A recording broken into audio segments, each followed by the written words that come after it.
Sometimes the deepest wounds are the ones no one can see. They don't bleed and they don't bruise, but they weigh just as heavy. For Hal Morgan, a decorated soldier who once carried others through fire, silence became his uniform long after the wars had ended. When pain took root in his spine and strangers doubted his truth, what hurt most wasn't the injury, it was being unheard. This isn't just a story about aging or back pain or dusty x-rays forgotten in an attic. It's about the quiet strength of a man who gave everything for his country and then had to fight to be believed. If you've ever been dismissed, overlooked, or told it's nothing when you knew it was something, you already know a part of Hal's story. The words struck Hal Morgan like a hammer blow to the soul. "You're faking it, sir. There's nothing wrong with you." He didn't flinch, didn't argue, didn't even raise his voice. Hal just sat there, silent and steady, his eyes locked on the young doctor like a man staring down a storm. His jaw tightened the same way it used to when tracer rounds sliced through the night sky over Kandahar, tensed, unshaken, unreadable. Then, with a deliberate calm only years of discipline could forge, Hal reached into his coat pocket and placed an envelope on the cold metal of the exam table. It was old, weathered by time, and covered in the soft film of dust that clung to things long forgotten or ignored. The doctor didn't move at first, not until Hal gave a small nod. The envelope was opened. Inside was an X-ray, yellowed at the edges, a battlefield scan from a military hospital in Iraq. Time seemed to freeze. A weight filled the room. Hal's son, a nurse at the VA clinic, leaned forward and said quietly, "Now do you believe him?" Silence. It wasn't just the kind that lingers in awkwardness. It was the kind that shifts something. That kind that speaks louder than all the shouting in the world. In that stillness, an unspoken truth filled the air, undeniable and heavy. This is the story of Harold Morgan. Most just call him Hal. The burdens he carried were more than physical, and the fight that truly tested him didn't come with bullets or battle cries, but with disbelief in bureaucracy. At 70 years old, Hal Morgan moved through life with a gravity you could feel before you even heard his voice. He didn't need to speak loud to be heard. He never had. A man of few words and unshakable presence, he walked like a soldier who'd marched too far and seen too much, his back straight, eyes steel sharp, and his heart hidden behind layers of silence. Hal served 35 years in the U.S. Army. He wasn't a man of desks or speeches. He was a man of mud, sweat, dust, and danger. He enlisted in 1972, not because he had to, but because he chose to. Vietnam was already a lost cause in the minds of many, but Hal walked in willingly, his decision rooted in something deeper than duty. His father had fought in Korea, his grandfather had landed on the beaches of Normandy. In the Morgan family, service wasn't a career, it was a legacy, a responsibility. Vietnam didn't break him, but it shaped him, faster, colder, tougher than most. He saw what no one should see, lived what many wouldn't survive. But Hal didn't just endure, he learned, he adapted. He became the kind of man others turned to in chaos. Over time, he transitioned into a stateside role. He trained recruits, molding young men and women for the harsh realities ahead. Some of the finest soldiers who bled in the Gulf and Iraq wars had once been raw, naive teenagers who'd survived because of the sharp discipline and quiet strength of Hal Morgan. He wasn't flashy, he wasn't warm, but he was real, brutally honest, deeply loyal. A man whose expectations came not from ego, but experience. When Hal finally retired, Command Sergeant Major, U.S. Army, he didn't ask for a ceremony, didn't want a parade. He returned to Indiana, to the quiet sprawl of his family's old farm. There, surrounded by cornfields and quiet nights, he built a second kind of life, one without orders, one with June, his wife of 45 years, a woman of strength, grace, and patience. Together they raised 3 children, 2 boys and a girl, who grew up never needing to be told their father was someone to respect. They felt it in the way neighbors called him sir, even at the grocery store. Hal was the kind of father who woke before dawn to repair fences without a word, who carved wooden toys from scrap lumber when money was tight, who never talked about war unless it came out in the form of a lesson. Never a memory, never a complaint. just a moment of guidance wrapped in quiet pain. He held his scars close. That's what soldiers were taught to do. Pain wasn't something you shared, it was something you bore so others wouldn't have to. But even the strongest foundation wears over time. Even steel can crack. And after the uniform was folded for good, a different kind of battle crept in. Quiet, slow, and invisible. It wasn't about pride or enemies. It was about being heard, being seen, being believed. It began with a dull ache in his lower back, nothing dramatic, just another pain in a body that had long stopped counting them. Hal didn't think much of it. After all, pain was as common to him as breath. He'd slept on sand and stone, dragged bleeding comrades through swamp and dust, carried packs heavier than most men could lift. Pain was just part of the uniform. But this ache lingered. By the time he hit 70, it had sharpened into something else. Shooting pain, sudden and electric. The kind of thing that made him hesitate before standing. That pulled at him when he bent to fix a fence post. He said nothing, not at first. Not to June, not to his children, because soldiers don't complain. They endure. But pain doesn't listen to discipline. And eventually Hal Morgan had no choice but to sit in that VA waiting room, to look a young doctor in the eye, and to hear for the first time in his life the words, "You're faking it." That was the line he couldn't walk past in silence. That was the moment when his stillness could no longer speak for him. And that's where his story truly begins. The pain that shot down his right leg every time he stepped off the porch had become more than just a nuisance. It was a daily war he fought in silence. Some mornings, Hal Morgan couldn't even make it out to the barn without clutching the porch railing like it was a lifeline, keeping him tethered to the earth. On worse days, when the stiffness was so consuming it turned every step into a battle, he reached for the old wooden cane he'd carved himself years ago. Back then, it had been more of a hobby piece, something decorative that sat in the corner. Now it was his third leg, worn smooth by necessity. His wife, June, had been urging him to see someone for months. She had witnessed his quiet suffering, the way he gritted his teeth during dinner, trying to smile through the pain, the subtle lean against the kitchen counters when he thought no one was watching, and the nights he woke up gasping, soaked in sweat, breathless from something he couldn't name. She saw through it all. "You've given this country more than enough," she told him, her voice both tender and firm. "Let them take care of you now." So Hal finally made the call, not to a VA clinic, they were always too far or too slow, but to the nearest civilian hospital, Fort Field Regional, about 20 miles from the farm.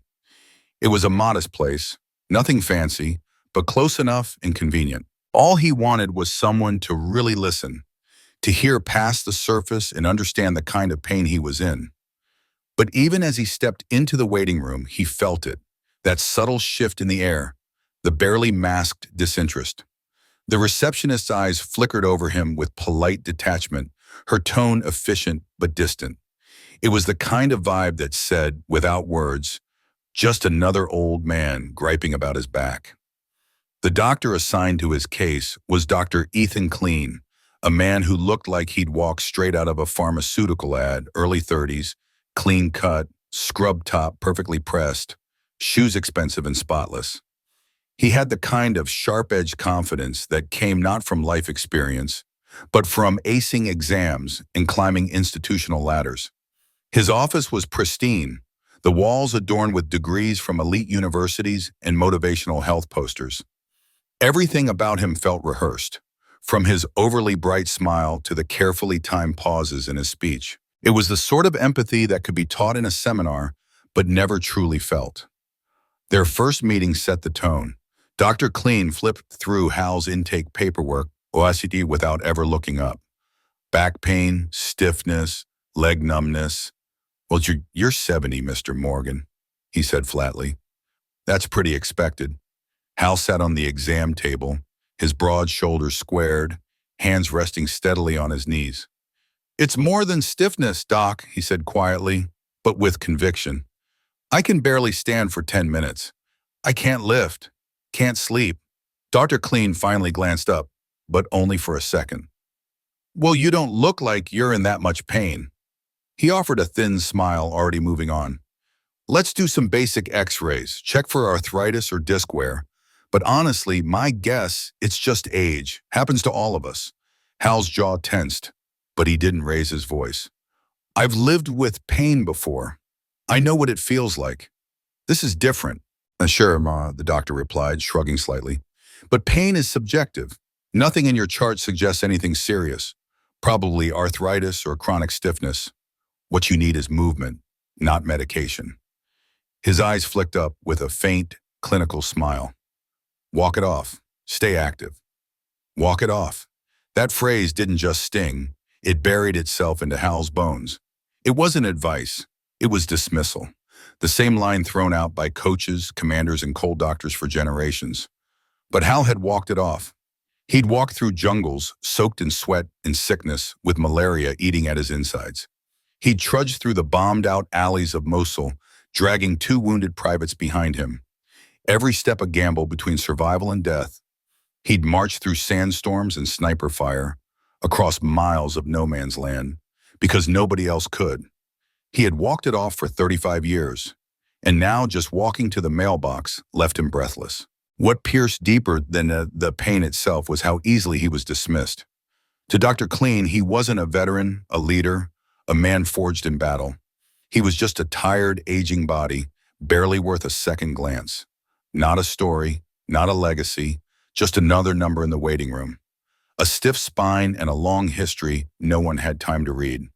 He left the hospital without any answers. No diagnosis, no follow-up, no treatment plan, just a printout recommending yoga stretches, a boost in vitamin D, and more daily walking. As he climbed into his truck, every movement a fresh jolt of agony, a new sensation twisted inside him. Something heavier than pain, humiliation. He had never in his life felt so small, so unseen. For a man who'd spent decades commanding respect without asking for it, being looked through like glass cut sharper than any wound. Hal Morgan had never been one to complain. It wasn't in his blood. His father, Richard Morgan, had returned from World War II after 7 harrowing months in a German prisoner of war camp.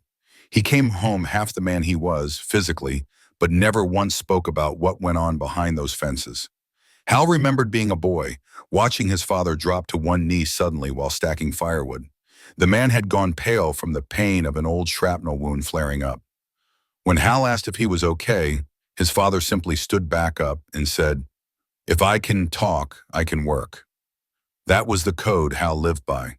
So even now, decades later, with a back so stiff it felt like iron bars were fused into it, with a leg that went numb halfway down the hallway, Hal said nothing. He gripped the bedpost each morning, pulled himself upright through clenched teeth, and kept moving. Not because he believed he'd get better, but because that's what he was taught to do. And no amount of polite smiles or printed advice sheets would ever understand the quiet resilience behind that choice. He forced himself upright, swallowing the groan rising in his throat. Move before June notices, he told himself. But she always noticed. She had been with him since before his first deployment, long before the uniform had aged him. June Morgan knew every crease in Hal's weathered face, every pause in his breathing. Every time he muttered, "I'm fine," when everything about him screamed otherwise. Lately, those lies had started to unravel. She caught the subtle signs, the way he leaned against the hallway wall when he thought no one was looking, fingers digging into his hip like he was trying to keep something from falling apart. The cane, once a joke he played off with a lopsided grin, was no longer an accessory. It was a necessity. One morning, as he sat unmoving on the edge of the bed, June stood in the doorway watching him with quiet sorrow in her eyes. "This isn't stubbornness anymore, Hal," she said gently. "This is suffering." He didn't look at her, didn't blink, just replied in a voice as tired as his bones. "I've had worse." "That's not the point," she whispered. Their daughter Sarah, a trauma nurse out in Indianapolis, came to visit that weekend. She watched her father struggle to rise from the porch swing, bracing himself like he was about to be hit by a freight train. He finally managed to stand, grimacing through the effort. Sarah bit her tongue and waited until he was inside. Then she cornered her mother in the kitchen. "This isn't just old age, Mom. I see this every day at work. He's guarding, compensating. He's in serious pain. That leg isn't just stiff, it's failing." maybe even partially paralyzed. You know how many men his age I've seen with spinal trauma they ignored for years? By the time they say something, it's irreversible. June nodded slowly, drying a dish with shaking hands. He won't stop. That's what scares me.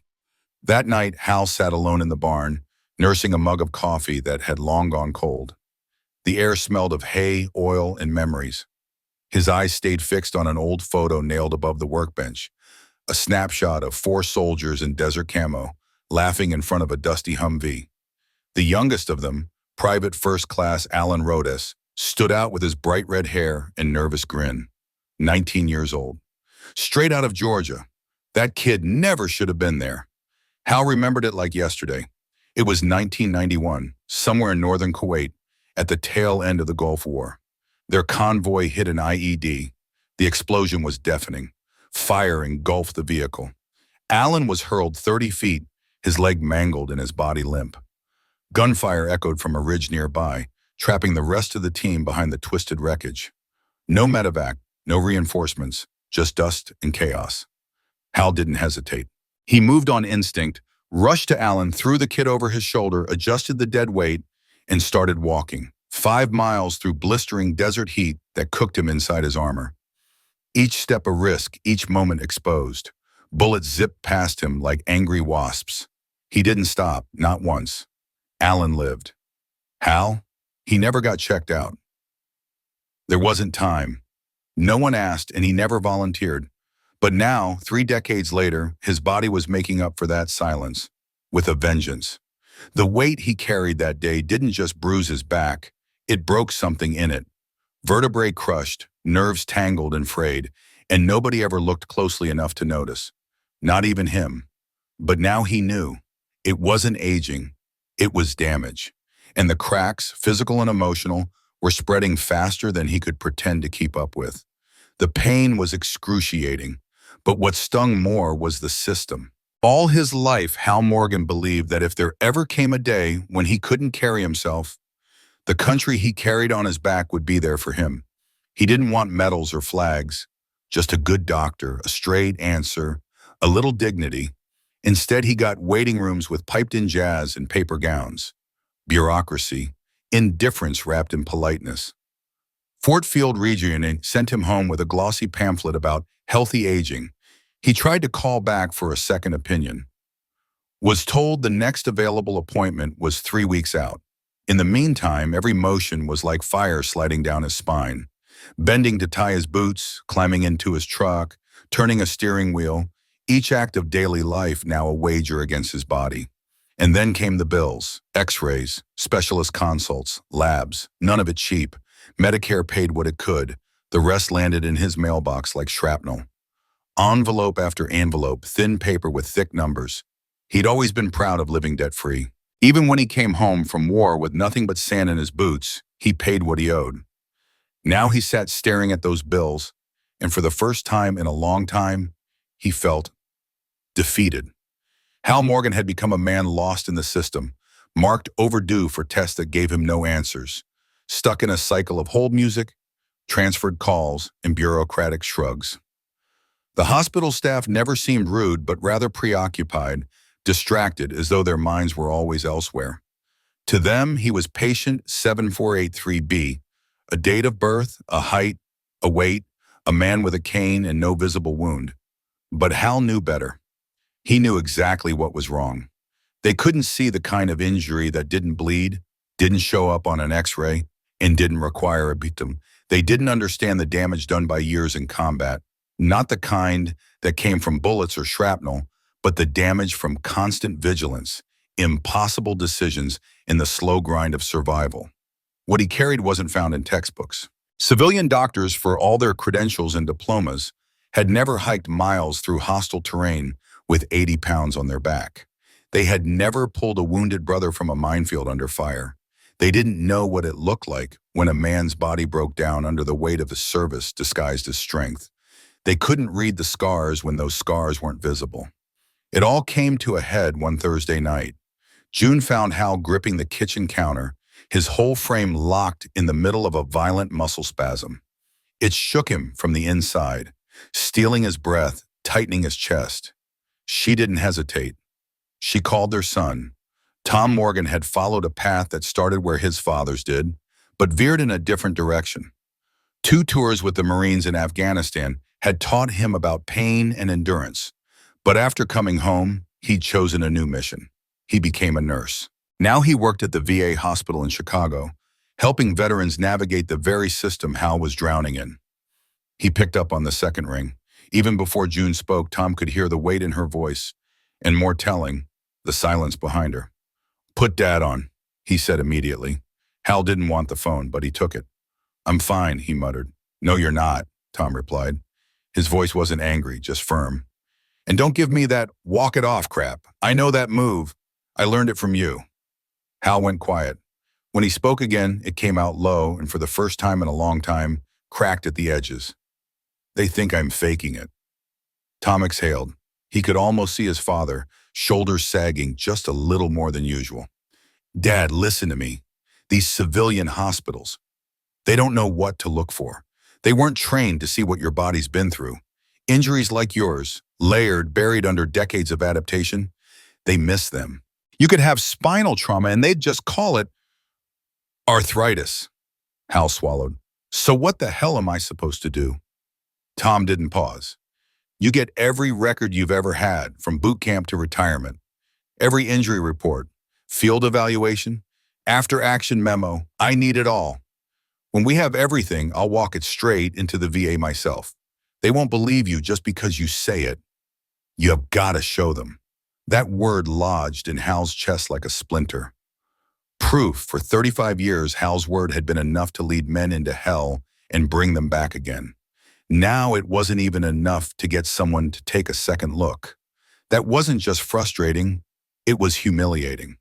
But Hal Morgan had never been the kind to fold. If the system demanded proof, he'd find it. He might move slower than he used to, but he still had one advantage that red tape never counted on: pure, bone-deep determination. And so his second war began, not against an enemy overseas, but against the silence and bureaucracy of the very nation he had once risked his life to defend. It all started with a phone call and a list. Tom had emailed it that same night, a detailed breakdown of everything they'd need to make his case: service records, combat evaluations, medical histories, incident documentation. Every scrap of paper that could tie pain to a battlefield. Hal printed it out and pinned it above his desk in the barn, right between a faded American flag and a rusted horseshoe that had hung there for years. And then he got to work. The weeks that followed passed in a blur of long hold times, voicemail greetings, and government forms. He contacted the Department of the Army, the VA's records office, and the National Personnel Records Center in St. Louis. He spoke to dozens of strangers whose voices all started to sound the same: kind but distant, overwhelmed by a flood of similar requests. Some files arrived quickly: his enlistment forms, training certificates, physical fitness reports from over a decade of service. But the deeper he reached, the more chaotic the trail became. Wars don't leave behind tidy folders. They leave behind confusion, scattered reports, and stories that never made it into any official log. One quiet afternoon, June walked into the kitchen and found Hal surrounded by manila folders and empty coffee cups, his hands moving slowly through paper after paper. "What are you looking for?" she asked softly.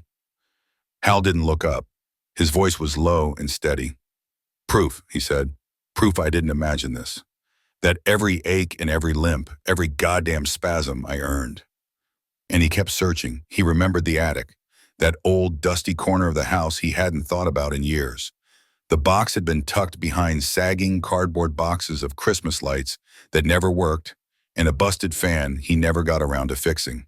He'd almost forgotten it was there, that heavy military-issue field chest, its green paint chipped, corners dented from years of being dragged through both war zones and moves. The latch, though rusted, still held. When he flipped it open, a stale scent wafted up: aged paper, dust, and something else. Something like time itself, trapped and pressed into every crevice. Inside lay pieces of a past too heavy to carry, but too sacred to discard. Old spiral notebooks filled with looping scrawl, medals still snug in their velvet-lined boxes, and letters, God, the letters, from a younger June, ink fading across yellowed stationery, her cursive delicate and sure. And then he found it, the envelope, thick, worn, sealed with a faded red cross. It had a presence that stopped him cold. He hadn't even known he'd been searching for it until his hands touched it. Inside were field x-rays, taken after the ambush in the Gulf in 1991. That night came back in flashes now, mud and smoke, the stink of burning fuel, the sound of his own breath rasping against adrenaline. He had carried Private Rhodes 5 miles through enemy territory, somehow making it to a forward ops post. The medics had rushed to him once Rhodes was safe, pumped fluids into his arm, checked vitals, snapped a few x-rays to be safe. He'd waved them off, chest puffed with stubbornness. "I'm fine," he'd said. They'd believed him, but the film never lied. Even now, holding the grainy scans up to the dim attic light, he could see it. The compression in his lower spine, a shift just off center. Damage etched into bone, ignored, untreated, left to calcify in silence. No training in radiology was needed to see what years of pain had been telling him. He found more beneath the x-rays, 2 carbon-copied field reports, one from the attending medic, one written by him. They spoke in sterile tones of trauma, listed symptoms like check boxes, pain in the back, numbness in the right leg. Both reports closed with the same cold suggestion: rest and hydration. That was it. No follow-up, no scans, no rehab. And during wartime, rest was a mirage, something always out of reach. It slammed into Hal like a wave, the number of injuries he'd shoved aside, the pain he'd buried because there was always a mission, always someone else who needed help more. All those moments, all those hurts, brushed off as minor, documented in triplicate and left to rot in drawers. He gathered it all, the x-rays, the field reports, the notes. He slid them into a new envelope, labeled it in bold black ink. Medical evidence, 1991. He walked back downstairs and laid the documents out on the dining table. The light overhead flickered. His hands were steady now, even though he knew what this meant. June sat beside him, quiet, watching. There was no need for words. The truth was there, in ink, in film, and silence. Not forgotten, just buried. Not in his mind, in paperwork. But not anymore. Hal Morgan had led soldiers through bullets and sandstorms. He had crossed enemy lines without backup, dragged broken men to safety with fire at his back. But walking into that hospital again, now as a civilian, that was harder than any battlefield. This time he didn't walk in alone. Tom arrived that morning from Chicago. He looked every bit the VA nurse, badge clipped into his belt, coffee in hand, and a thick stack of records under one arm. With him was Rudy Alvarez, Hal's old squad mate from the Gulf, now working as a physician assistant at a military rehab center. The last time the three of them had stood in the same room, it had been in a sweltering, blood-streaked field hospital in Kuwait. No AC, no time, no guarantees. They walked into Fort Field Regional together. Not a word wasted. The waiting room buzzed with low murmurs and television static. They cut through it like a unit on patrol, calm, focused, unshaken. Hal led the way. No limp, no cane, just the manila envelope gripped firmly under his arm. His jaw was tight, his eyes forward. The nurse called his name. Inside the exam room, Dr. Ethan Kleen barely looked up from his tablet. "Mr. Morgan, back again," he said, his voice clipped, indifferent. Hal didn't answer. He placed the envelope on the table like a piece of evidence in court, deliberate and final. Tom stepped forward, voice steady, clear. "Dr. Kleen, I'm Tom Morgan, VA clinical nurse. This is my father. I've reviewed his entire military medical record, including diagnostics taken during and after the 1991 Gulf conflict. What you called age-related degeneration is a combat injury, a documented, untreated trauma sustained in the line of duty." Kleen blinked, his fingers still hovering over the tablet. He turned as Rudy entered, his stance firm. "Rudy Alvarez," he said with a nod. "Physician assistant, former Army combat medic. I served with Hal." And just like that, the past was no longer a rumor or a faded memory. It stood before clean in flesh and fact, and this time it would be heard. He carried me for 5 miles through enemy fire after the ambush in northern Kuwait. I was unconscious, completely out. He didn't hesitate, didn't stop. He just lifted me and moved, one painful step at a time, while bullets flew and chaos erupted all around us. That man saved my life. Dr. Ethan Klein shifted slightly in his chair, but kept quiet. Not a word, not even a breath of acknowledgement. Tom slid a thick envelope from his coat and carefully spread its contents across the table. Military documents, photocopied reports, typed evaluations, records that bore the weight of truth. At the very end, he placed down several aged, yellowing X-ray films, the same ones Hal had discovered stashed away in a dusty attic box. These were taken within hours of the ambush, Tom explained, pointing to the ghostly images of Hal's spine. Look here, L3 and L4 vertebrae, compressed, slightly misaligned, residual damage, all consistent with someone who carried a heavy load, under extreme conditions. Dr. Klein reluctantly reached forward and took the brittle films, eyes narrowing as he held them up to the light. With his free hand, he picked up the recent scans from 6 months ago, the ones he had brushed off as normal aging, stress, wear and tear. Rudy stepped forward then. He didn't raise his voice. He didn't need to. His words carried more weight than volume ever could. He tapped the old X-ray gently. "You ever carry 200 pounds of dead weight, Doc?" he asked, eyes locked on Klein. "In full gear, through dunes with the sun beating down, no water, adrenaline crashing, and heat stroke creeping in." Dr. Klein didn't reply. Rudy leaned in, just slightly, close enough to be heard but not to threaten. That kind of stress doesn't show up overnight. It hides in the joints, the nerves, soft tissue, and it doesn't magically disappear just because the war's over. It waits, years, decades, and one day your body just breaks. It says, "I can't do this anymore." Dr. Klein said nothing, but his expression changed. First doubt, then hesitation, then something harder to name, something that looked like shame. Hal didn't speak. He didn't have to. The truth sat on the table between them. Documented, proven, undeniable. It lived in the records, the scars, the X-rays, and the men who had stood by him through it all. Finally, Klein looked up, his voice quieter than before. I missed it," he admitted. "I was looking for acute trauma, not this." Hal gave a small nod, just enough, not angry, not triumphant, just accepting. "Now you've seen it." The room fell into silence. Tom stepped forward, his finger resting gently on the X-ray. "You didn't just miss an injury, doctor," he said calmly. "You dismissed a man."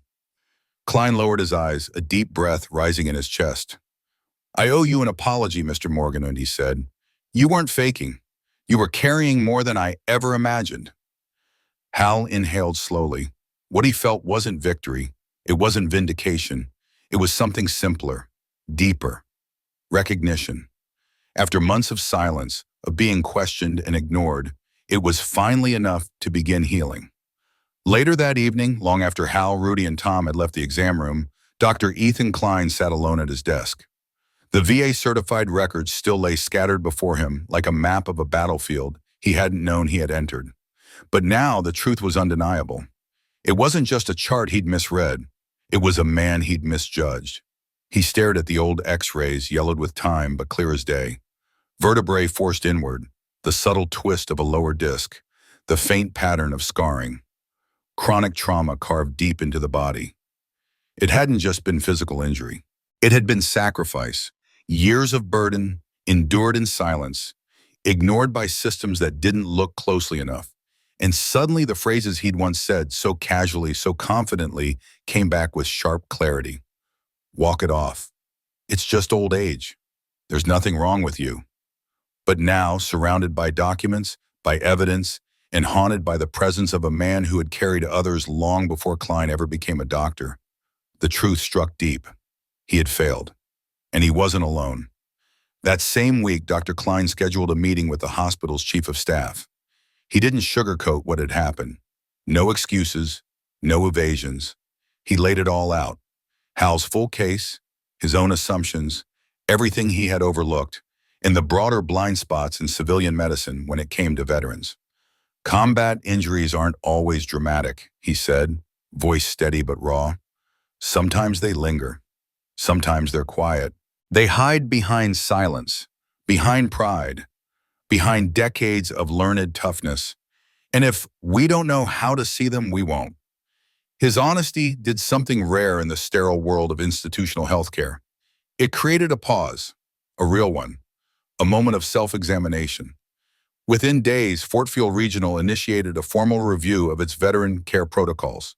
A dedicated committee was formed to rework how intake forms addressed military history, and staff across the hospital, doctors, nurses, administrators, were invited into the conversation. Because this time, they weren't just treating symptoms, they were learning how to listen. Mandated by new policy, physicians were now required to attend updated training seminars, sessions designed to deepen their understanding of chronic combat trauma. These courses weren't about general aging or the wear and tear of time. They focused on something more specific, more invisible, how war embeds itself into the body in ways the untrained eye often overlooks. They emphasized how many veterans, molded by duty and silence, tend to downplay their symptoms. Hal Morgan's case became a central teaching example. Though his name was never spoken, nor any personal details shared, Hal's story was turned into a step-by-step walkthrough. Not to shame the system or point fingers at incompetence, but to highlight the quiet dangers of perspective, of blind spots. Because unless you've worn the weight of combat boots or pulled a wounded comrade across a live minefield, you might not recognize the war still etched into a man's walk, his posture, or the way he holds his breath between movements. For Dr. Ethan Kleen, the mistake he made with Hal wasn't just a moment of professional oversight. It was a deep personal reckoning. The diagnosis he missed haunted him.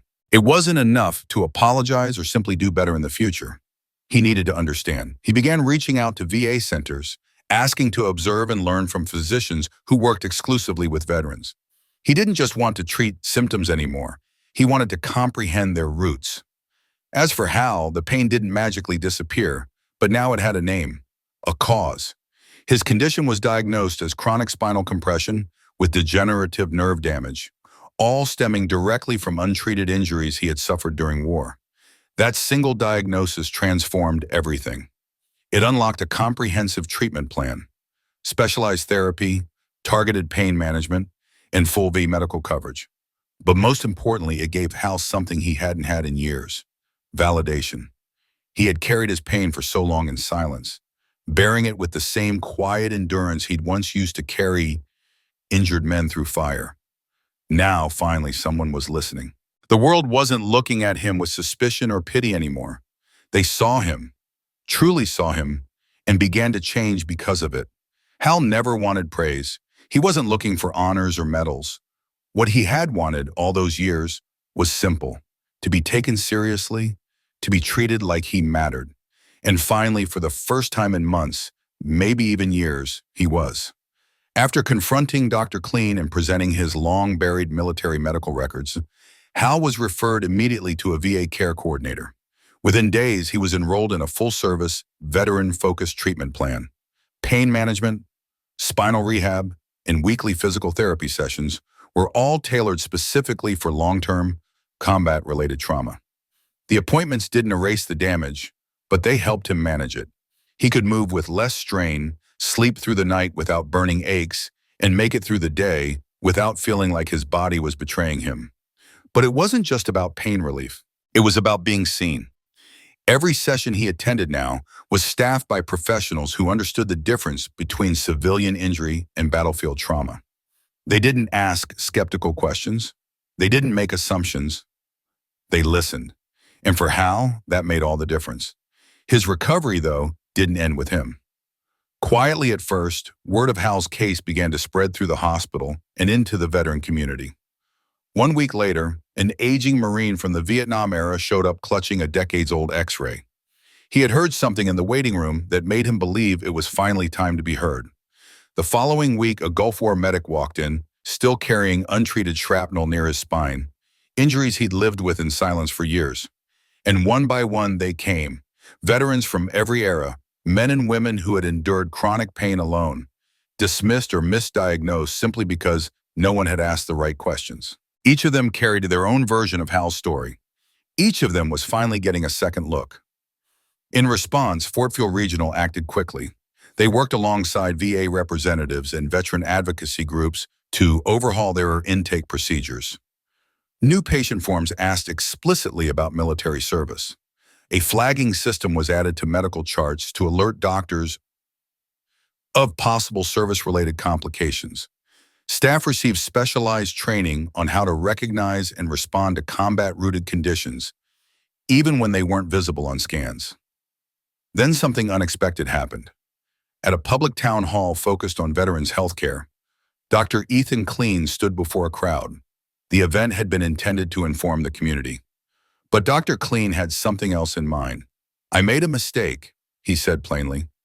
"I looked at an older man in pain and assumed it was just age. I dismissed his words. What I didn't see, what I failed to see, was the war still living in his bones." For a long moment, the room was silent. After he finished speaking, there was a moment of silence. Then unexpectedly, the room filled with applause. It wasn't the judgment he had braced for. It was something far more powerful. Hal Morgan sat quietly in the back, June by his side, her hand resting gently on his. He didn't smile. He didn't nod. He didn't need to. He just sat still, eyes fixed ahead, listening. And in that silence between claps, he felt a quiet kind of gratitude. Not for praise, not for validation, but for something deeper, the first flickers of a broken system beginning, ever so slowly, to turn itself around. It wouldn't happen overnight. He knew that. Not everyone would be reached. Not every voice heard. Not every wound acknowledged. But it was a start, a small one. And it had begun because one man had refused to swallow the silence, had chosen to speak, even when it hurt. What Hal carried wasn't just back pain. It wasn't only the echo of his military service or an aging envelope yellowed with time, hiding an X-ray that most never bothered to look at. It was something much larger, something all of us, in our own way, will face one day. It was the ache of being invisible, of speaking and feeling like your words slip through the cracks, unnoticed, of carrying a burden no one seems to see, while the world rushes past, assuming you're fine. For Hal, that weight was a spinal injury from the war, something deep and invisible, something that changed the way he walked and lived. For you, it might be something different. Maybe it's the quiet sting of grief, the dull ache of loneliness, the heavy pull of a memory that nobody else understands. But it's there, and it matters. We live in a country that prides itself on freedom. We speak of honor and service, of sacrifice and duty. But in the noise of progress and speed, we often forget the ones still here, still living, still waiting to be seen. Veterans, caregivers, elders, people who gave so much and now feel left behind, caught in the churn of a system that hears less than it should and moves faster than it ought to. Hal's story is more than his own. It reminds us that listening, really listening, is a form of respect, that to believe someone's pain, even if we can't see it, even if we don't understand it fully, is a form of love. So let us ask you this. Have you ever felt ignored? Have you ever spoken only to feel as if your words disappeared into the air? Do you think today's healthcare system truly understands what older Americans and veterans endure? Not just physically, but emotionally? What would you say to someone younger, someone who thinks they've got all the answers because they read it in a book or saw it in a training video? What would you tell them about pain that doesn't show up on a scan, about battles that never end, even after the uniform comes off? We invite you to share your thoughts. Your voice might be exactly what someone else has been waiting to hear. And if Hal's journey touched something in you, if it reminded you of your father, your mother, your brother, or a friend who served and came back changed, then let this story keep going. Share it with your family, with your community, with the veterans who may still be wondering if their story matters. Because dignity shouldn't be something people have to fight for twice. And sometimes the most patriotic thing any of us can do is simply to listen. Thank you for taking this time with us. And to every veteran watching, whether we see you or not, whether we know your story or only a small part of it, you are not forgotten.